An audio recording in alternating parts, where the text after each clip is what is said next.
ये कुंडली एक ऐसे जातक की है जिसकी उम्र 50 हो गई है लेकिन अभी तक अपने खुद का मकान नहीं बना पाया है।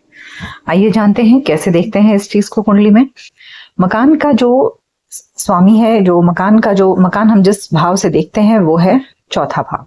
चौथे भाव पर अगर हम नजर डालें तो चौथे भाव का अधिपति यहाँ बुध जो है वो नीच का बैठा है, और बुध जिस घर में जाकर बैठा है उसका अधिपति बृहस्पति वो भी स्वयं नीच का है, यानी कि डबल नीचता का प्रभाव यहाँ पर मिल रहा है। जब भी कोई भाव का अधिपति नीच का हो जाता है उससे वो अपने कारकत्व या जिस चीज का वो लॉर्ड है या जिस चीज का स्वामित्व है उसके पास में, उसके फल देने में वो सक्षम नहीं रहता है या कम दे पाता है। ठीक है, ये हुआ हमारा लगन कुंडली से विचार। अब हम चंद्र कुंडली से और जो भूमि और संपत्ति का कारक है मंगल, उससे भी देखेंगे। तो यहाँ पर चंद्रमा और मंगल ये दोनों एक ही भाव में बैठे हैं, इसलिए हमारी चंद्र कुंडली और कारक मंगल से एक ही भाव आएगा।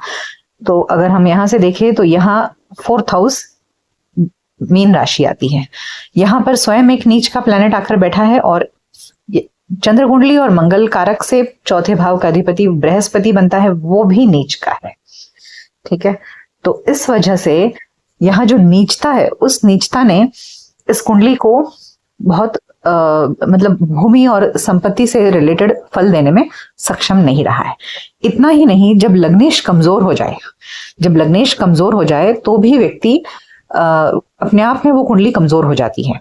ठीक है, तो यदि किसी भाव का अधिपति कमजोर है लेकिन अगर लग्नेश बली है तो भी कुंडली में जान बचती है। लेकिन यहाँ पर हम देखें तो लगन कुंडली का जो मालिक है बुध वो नीच का है और चंद्र कुंडली का जो मालिक है बृहस्पति वो भी नीच का बैठा है। तो यहाँ नीचता ने कुंडली को बहुत ज्यादा कमजोर बना दिया है। ठीक है, इस वजह से ये जातक जो है वो 50 की उम्र हो गई लेकिन स्वयं का मकान नहीं बना पाया।